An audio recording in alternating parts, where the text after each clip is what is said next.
I'm Rachel, 19 years old, living with hemophilia since I was 5.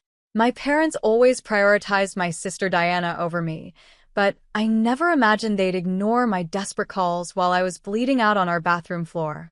The night of Diana's graduation gala, as they clinked champagne glasses, I watched my blood pool around me, wondering if anyone would find me before it was too late.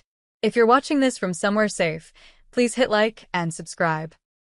Tell me where you're watching from, and let me know if you've ever felt invisible to the people who should care most.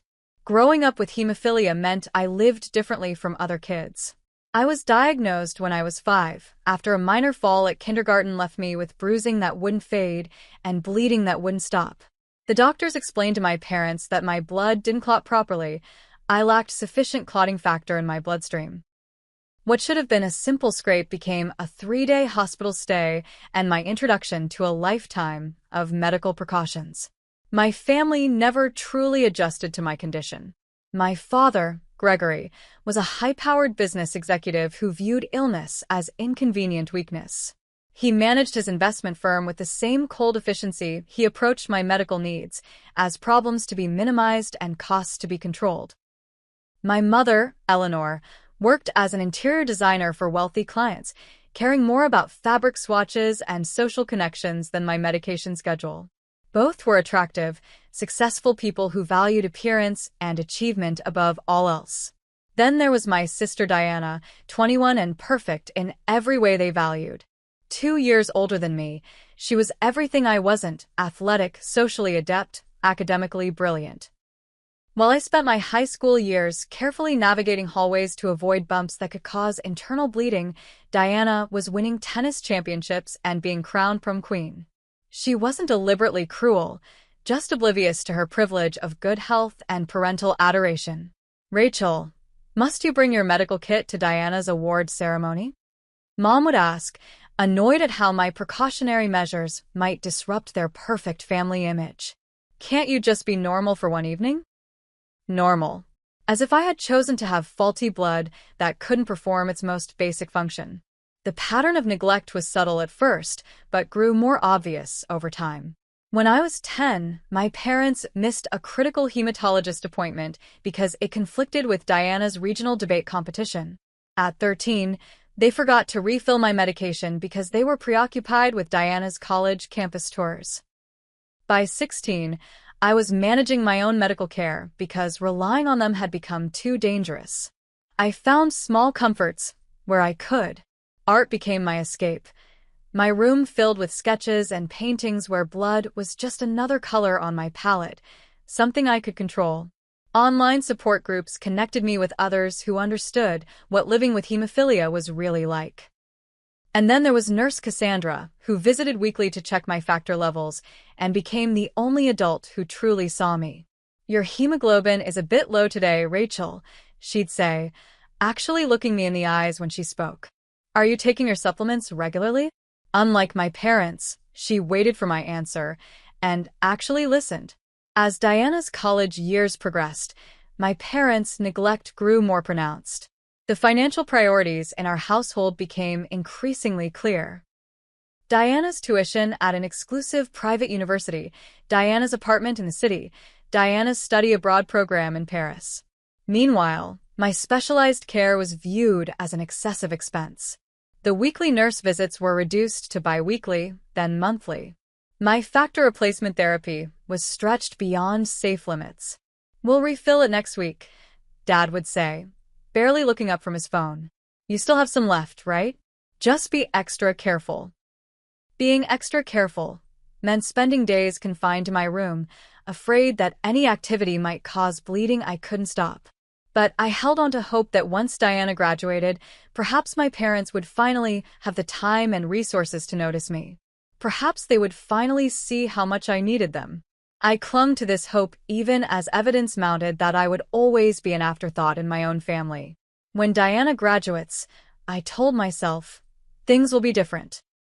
I repeated this like a mantra during lonely nights when pain kept me awake and no one checked on me. After graduation, they'll finally have time for me. I couldn't have known how catastrophically wrong I was. Diana graduated summa cum laude from Princeton with a double major in economics and international relations.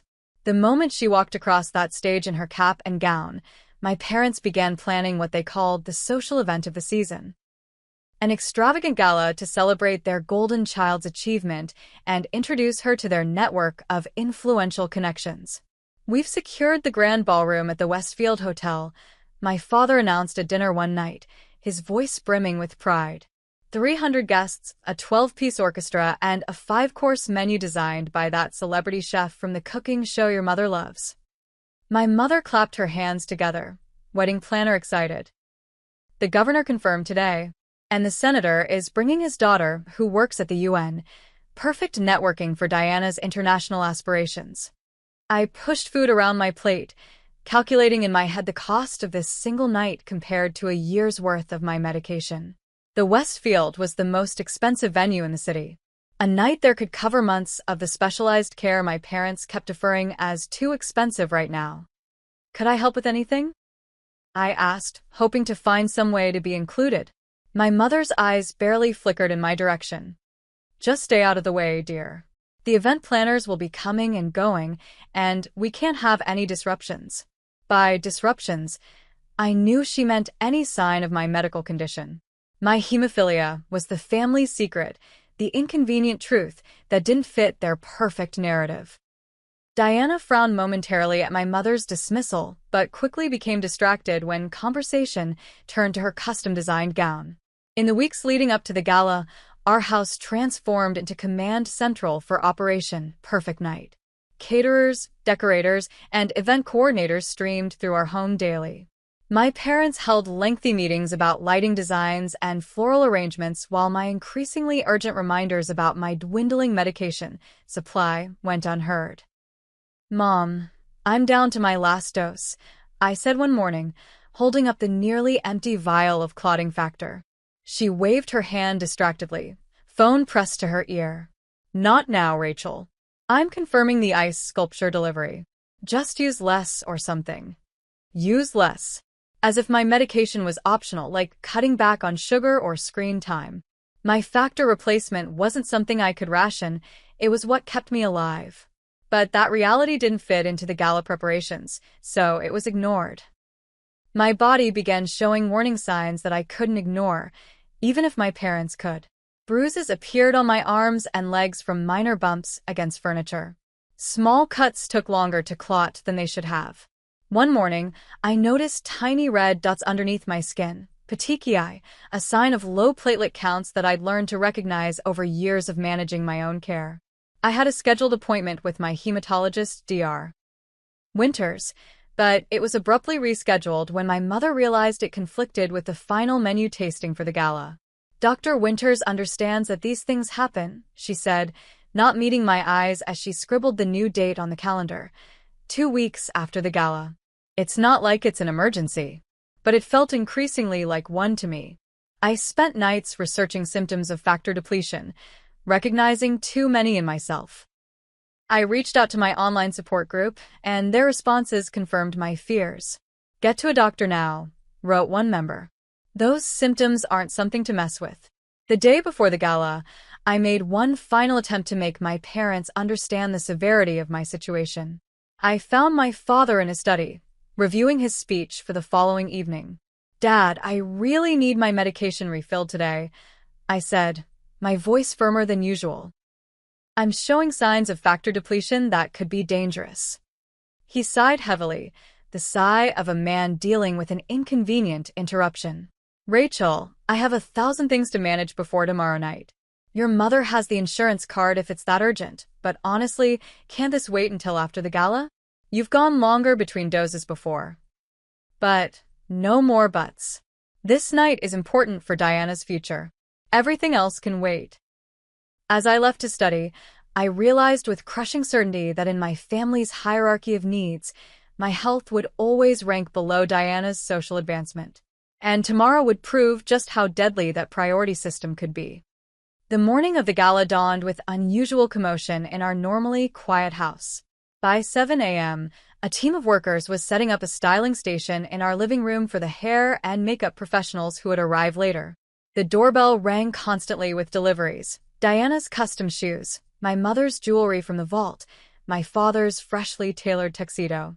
I woke up feeling worse than I had in months.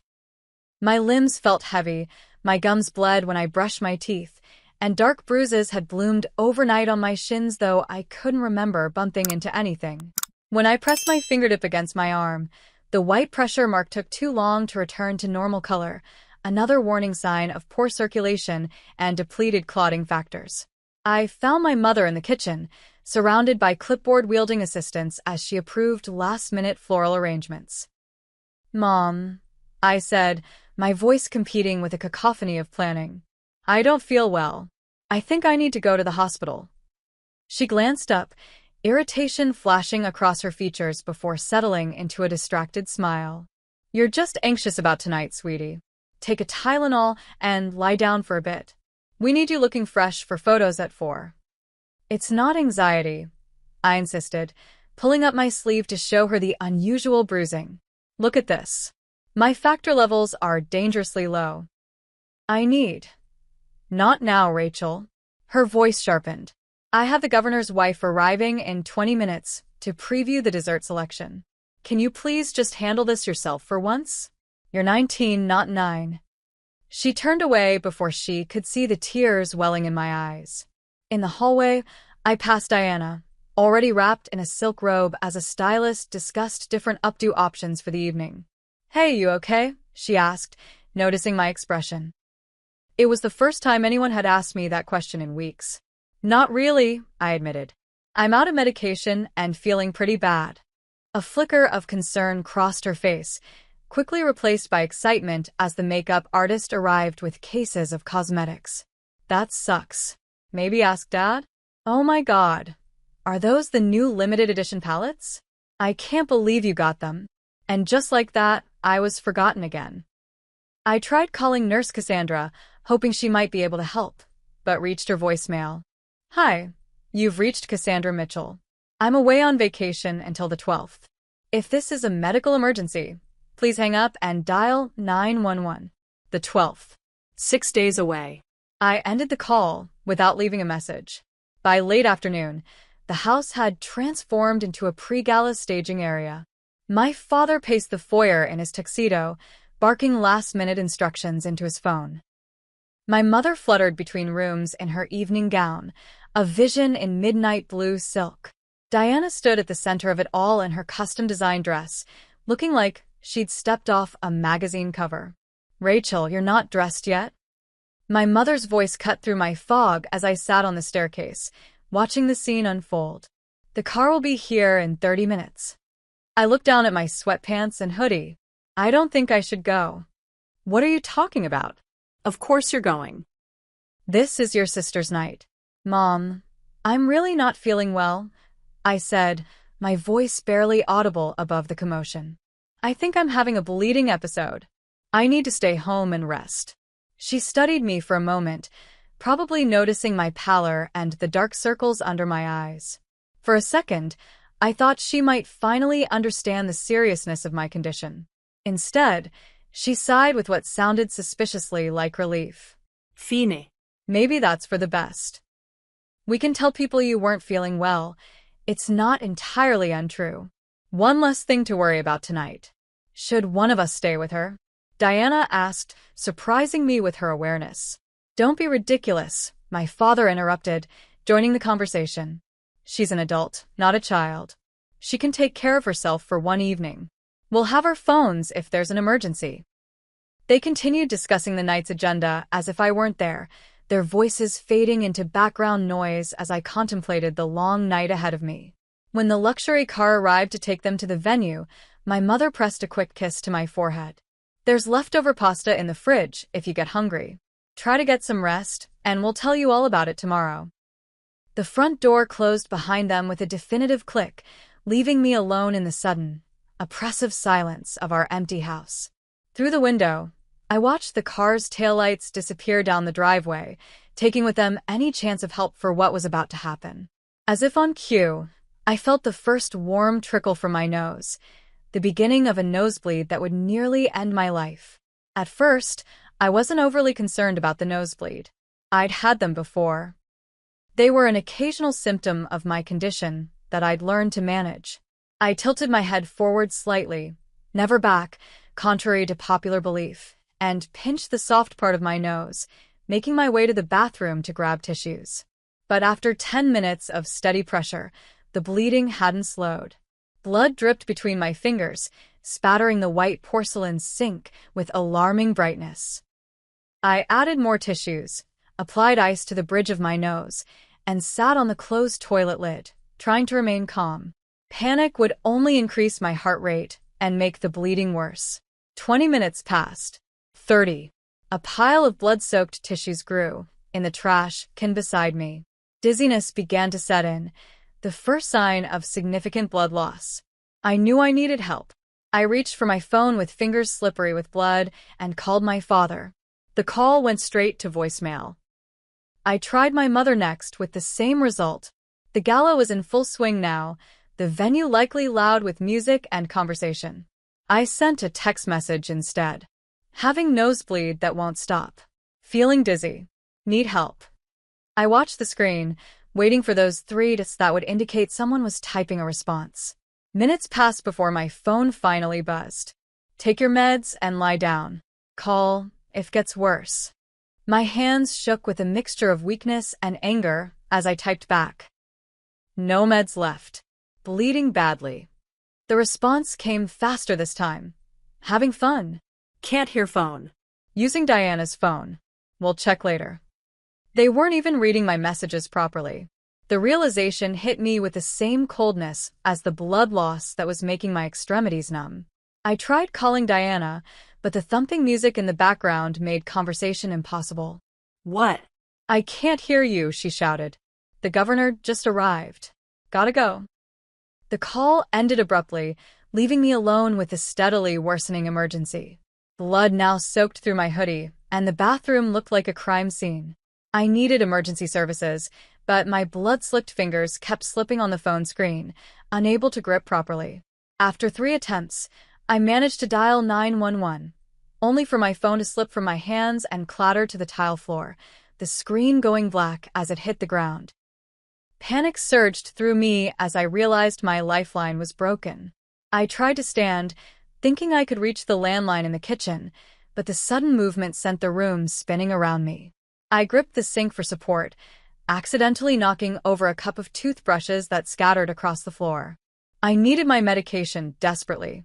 Despite knowing it was futile, I frantically searched the medicine cabinet, hoping to find a forgotten vial of clotting factor. All I found was the empty prescription bottle, the refill date stamped for next week, after the gala, when my parents would have time to deal with my inconvenient health needs. My body was entering crisis mode. My extremities tingled with cold as my body diverted blood to vital organs. The edges of my vision darkened, tunneling inward. I knew these symptoms from my medical education. I was approaching hypovolemic shock from blood loss. I needed to reach someone, anyone. With the last of my strength, I crawled toward my bedroom, leaving a macabre trail of blood smears across the hallway floor. If I could reach my laptop, I could call for help through social media or email. But each movement caused more bleeding, accelerating the dangerous cycle. Halfway down the hall, I collapsed, my limbs no longer responding to my commands. The plush carpet pressed against my cheek as I lay there, blood pooling around my face. In that moment, memories flashed through my mind. All the times I'd been sidelined for Diana's achievements, all the medical appointments canceled for her activities, all the times I'd been told my life-threatening condition was an inconvenience. With fingers that felt like they belonged to someone else, I somehow retrieved my cracked phone from my pocket. The screen flickered erratically, but still functioned. I typed one final text to my family's group chat, summoning every ounce of remaining strength to hit send. I'm bleeding out. Help. As darkness closed in around me, I wondered if they would even see the message before it was too late. The last thing I remembered was the sound of blood dripping rhythmically onto the carpet, like a countdown clock ticking away the final moments of my life. Oh my God. Rachel. Rachel. My mother's voice pierced through the darkness, pulling me toward consciousness. I couldn't open my eyes, but I sensed frantic movement around me. The sharp scent of my mother's expensive perfume mingled with the metallic smell of blood that filled the hallway. "Call an ambulance." My father's voice, stripped of its usual composure. Now. "Is she breathing? Rachel, can you hear me?" Diana's voice, high with panic. I wanted to respond, to tell them I was still here, barely, but my body wouldn't cooperate. I floated in a strange limbo, aware but disconnected from the chaos unfolding around me. Time fragmented. Snippets of conversation reached me through the darkness. "Jesus Christ, there's so much blood." "Her pulse is faint, but it's there." "The ambulance is 3 minutes out." "Did you know she was this sick? Why didn't she say something?" That last question, asked in my father's bewildered tone, might have made me laugh if I'd been capable. I had said something. I had been saying something for days, weeks, years. The next clear memory was the sensation of being lifted, the jostling movement as paramedics transferred me to a stretcher, the sharp sting of an IV needle entering my arm, the oxygen mask covering my face, the siren wailing as the ambulance sped toward the hospital. 19-year-old female, hemophilia patient, severe epistaxis and hypovolemic shock. BP is 70/40ths and dropping. Multiple large-bore IVs established, pushing fluids. Need factor replacement and whole blood on arrival. The paramedic's clinical assessment faded as I slipped back into unconsciousness. When I next became aware, the soundscape had changed. The steady beep of heart monitors, the hum of medical equipment, the squeak of rubber-soled shoes on linoleum. I was in the hospital. I forced my eyelids open, each one feeling as heavy as lead. The harsh fluorescent lighting made me wince. As my vision cleared, I saw them, my parents, still in their formal attire, sitting in chairs beside my bed. My mother's elegant updo had collapsed on one side, and my father's bow tie hung untied around his neck. Diana sat across the room, her perfect makeup streaked with tears, her gala gown exchanged for hospital scrubs someone must have given her. A doctor I didn't recognize stood at the foot of my bed, reviewing my chart with a grim expression. When he noticed I was awake, he approached. Rachel, I'm Dr. Spetel. "You're in the ICU at Mercy General. Do you understand what happened to you?" I tried to speak, but my throat was raw. A nurse offered ice chips, which I accepted gratefully. I had a nosebleed. I managed, my voice barely a whisper. "Couldn't stop it." Dr. Patel nodded. "You experienced a severe hemorrhage due to critically low clotting factor levels. You lost nearly 40% of your blood volume. We've given you multiple transfusions and factor replacement therapy. You were very lucky your family found you when they did. Another 30 minutes and we would be having a very different conversation." My mother made a choked sound, somewhere between a sob and a gasp. "When can I take her home?"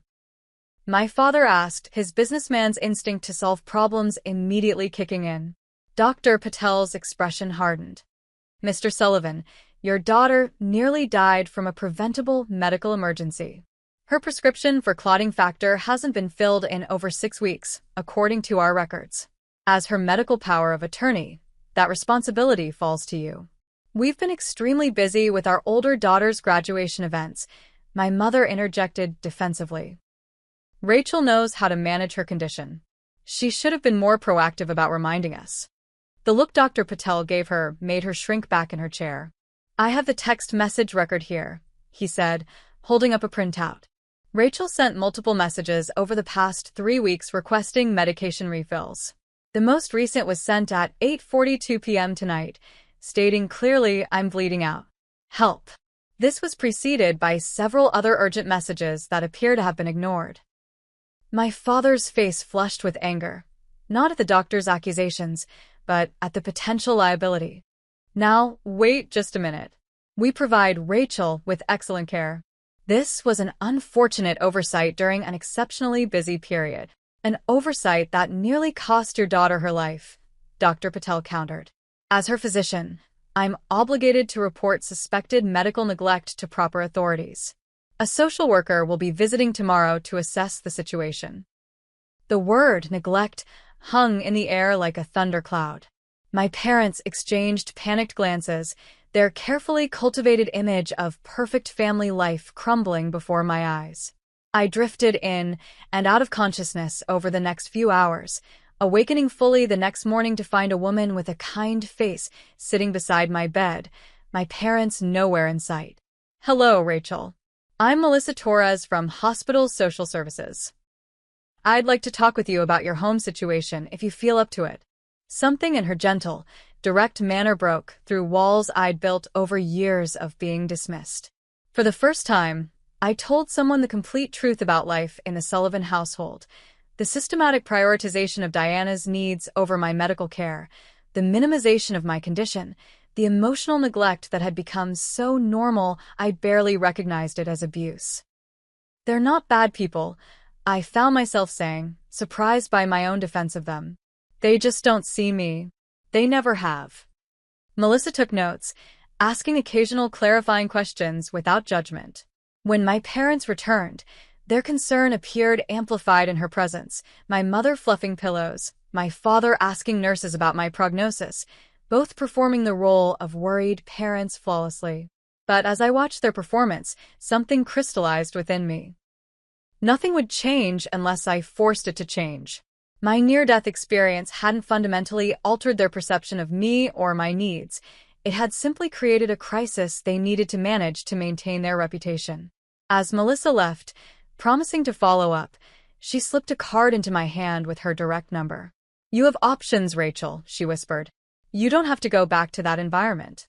For the first time in years, I felt a flicker of genuine hope. Not the desperate hope that my parents would suddenly transform into the supportive family I needed, but the empowering hope that I could create a different future for myself, one where my health and well-being weren't afterthoughts. I closed my eyes, feigning sleep as my parents discussed in hushed tones how to handle the social worker situation.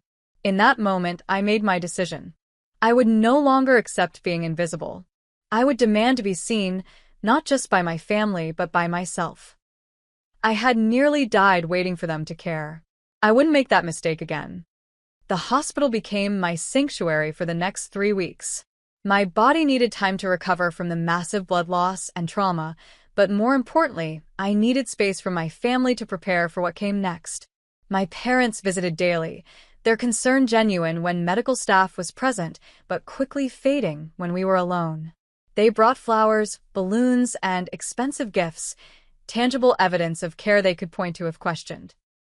"We've canceled our summer trip to the vineyard," my mother informed me, as if this sacrifice should impress me. "We'll be home all summer to help with your recovery." Diana visited less frequently, but seemed genuinely shaken by what had happened. "I had no idea it was that serious," she admitted during one visit, perched awkwardly on the edge of my bed. "Why didn't you ever say anything?" "I did," I replied simply. No one was listening. The person who listened most was Nurse Cassandra, who returned from vacation and was horrified to learn what had happened. She became my fiercest advocate, coordinating with Dr. Patel and Melissa from social services to develop a comprehensive care plan that wouldn't rely on my parents' inconsistent attention. "You have rights as a patient," she reminded me. "Even as a dependent on your parents' insurance, you can take control of your medical decisions." I spent hours researching patient rights and medical emancipation. I learned that at 19, I could legally make my own healthcare decisions even while financially dependent on my parents. I compiled documentation of my medical history, the pattern of neglect, and the financial resources my parents could reasonably provide for my care. As my discharge date approached, I requested a family meeting in my hospital room. Dr. Patel and Melissa would be present as neutral parties. Nurse Cassandra would attend as my advocate. I prepared meticulously for what would be the most important confrontation of my life. The day arrived with a tension that crackled in the air. My parents entered the room with the confident stride of people accustomed to controlling situations. Diana slipped in behind them, her expression uncertain. Dr. Patel and Melissa sat on one side of my bed, Cassandra on the other. The stage was set. "Thank you all for coming," I began, my voice stronger than I'd expected. I've asked for this meeting because what happened to me wasn't an accident or a one-time oversight. It was the inevitable result of years of medical neglect that nearly killed me. My father started to interrupt, but Dr. Patel held up a hand, silencing him. Please let Rachel speak without interruption. I took a deep breath and continued.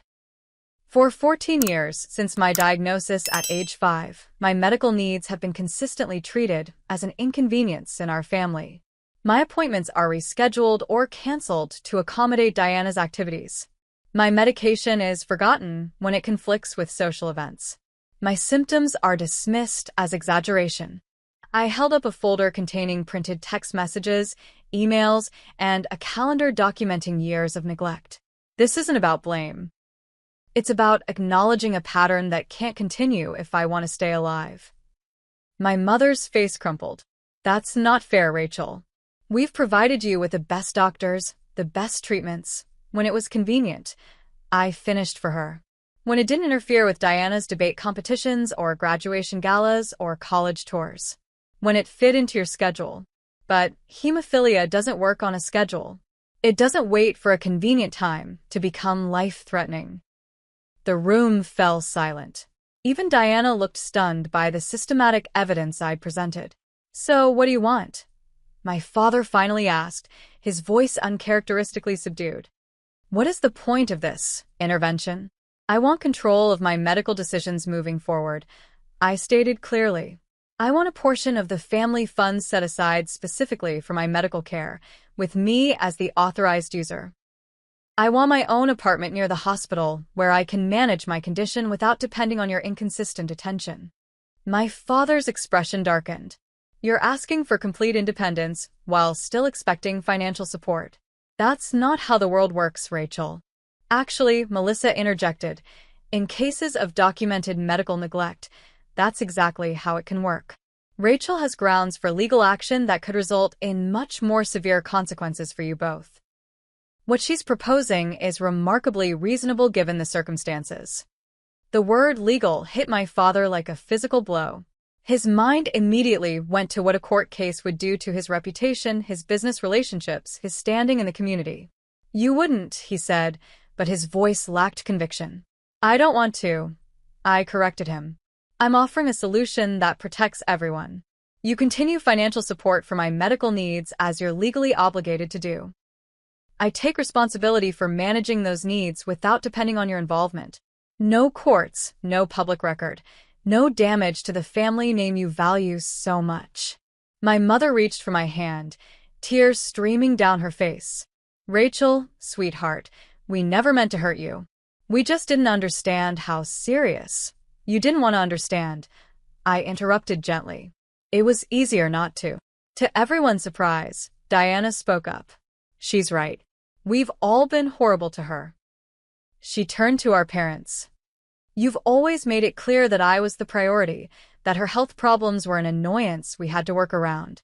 I accepted that because it benefited me, but I was wrong. We were all wrong.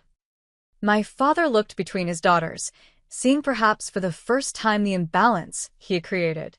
What exactly are you proposing in practical terms? I outlined my plan. An apartment near the hospital, a dedicated account for medical expenses, regular check-ins with Melissa to ensure compliance, and a structured visitation schedule to rebuild our relationship on healthier terms. And if we refuse? My father asked, though his tone suggested he already knew the answer. Dr. Patel spoke up.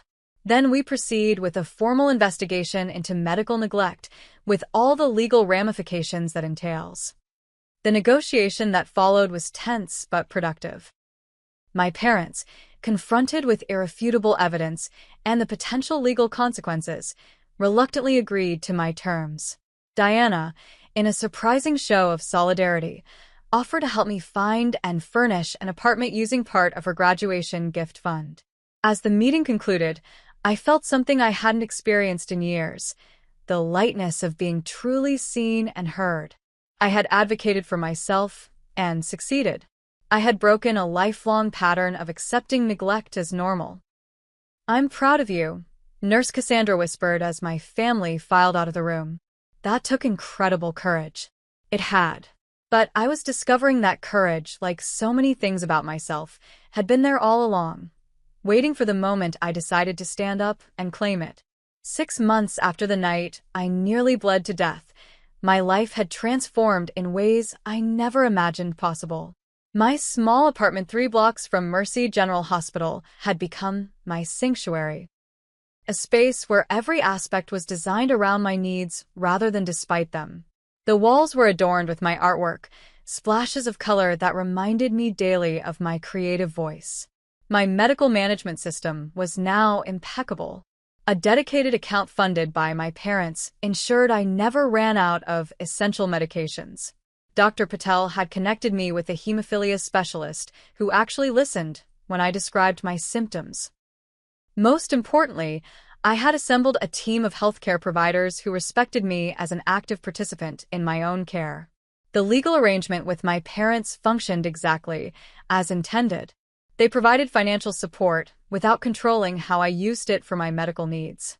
Our contact was limited to scheduled visits that had clear boundaries and expectations. It wasn't perfect, but it was sustainable, a word I'd never before associated with family relationships. My relationship with Diana had evolved in unexpected ways. Initially awkward and guilt-ridden, she had gradually become a genuine ally. She visited regularly, not out of obligation but with sincere interest in my well-being. "I've been thinking about specializing in health advocacy law," she told me during one visit, curled up on my sofa with a cup of tea. "What happened to you? It happens to a lot of people. Someone should fight for them." The irony wasn't lost on either of us, but I appreciated that my trauma had sparked something meaningful in her. People could change when confronted with the consequences of their actions. Some faster than others. My parents changed more slowly. My father still struggled to discuss my condition without framing it as a problem to be managed. My mother still occasionally suggested treatments she'd read about in lifestyle magazines, missing the point that I was now the expert on my own care. But they were trying, in their limited way, and I had learned to accept their efforts without expecting transformation. The most profound changes were within myself. I had discovered strength I never knew I possessed. I had learned to advocate fiercely for my needs without apology. Most importantly, I had built connections with others who understood chronic illness, not as a character flaw, but as one aspect of a full, complex life. My support network expanded beyond anything I'd imagined. I joined a hemophilia advocacy group and found friends who understood the daily calculations of living with a bleeding disorder. I started an art therapy group for young adults with chronic conditions, creating space for others to express what words often couldn't capture. Nurse Cassandra remained a constant presence in my life, transitioning from medical provider to mentor and friend. During one of our weekly coffee meetups, she noted the changes in me with characteristic directness. "When I first met you, you were a girl who apologized for needing medical care," she observed. "Now you're a woman who helps others demand it as their right. That's quite a journey." It was a journey that continued daily. The path toward healing wasn't linear. There were still moments when old patterns of thinking ambushed me, when I questioned whether my needs were truly valid, when I slipped into apologizing for taking up space.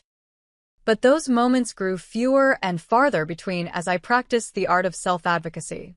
The most valuable lesson wasn't that I had survived a medical emergency. It was that I had survived years of being unseen, unheard, and undervalued without losing my essential self. I had emerged from the shadow of neglect not bitter, but determined to create a different reality, not just for myself, but for others. The blood that nearly killed me also saved me. I wrote in my journal on the 6-month anniversary of that terrible night. It forced a reckoning that might never have come otherwise. It showed me that sometimes you have to nearly lose everything to find what matters most: your voice, your boundaries, your worth. As I approach the 1-year mark of my new life, I've learned that healing isn't about forgetting the past, but about refusing to let it dictate your future. It's about recognizing that sometimes the family you need is one you build yourself, composed of people who see you clearly and value you completely. My condition will always be part of me, but it no longer defines me. I am Rachel, artist, advocate, survivor. I am visible now, most importantly to myself. If you're watching this and feeling unseen in your own life, please know that your needs matter. Your health matters. Your voice matters. The journey to self-advocacy isn't easy, but it's worth every difficult conversation, every boundary set, every moment of standing firm in your truth. Have you ever had to stand up for yourself against people who should have been protecting you? Share your story in the comments below. Your experience might be exactly what someone else needs to hear to find their own courage. Don't forget to like this video and subscribe to my channel for more stories about finding strength in unexpected places. Thank you for listening to my story, and remember, sometimes the family that saves you is the one you create for yourself.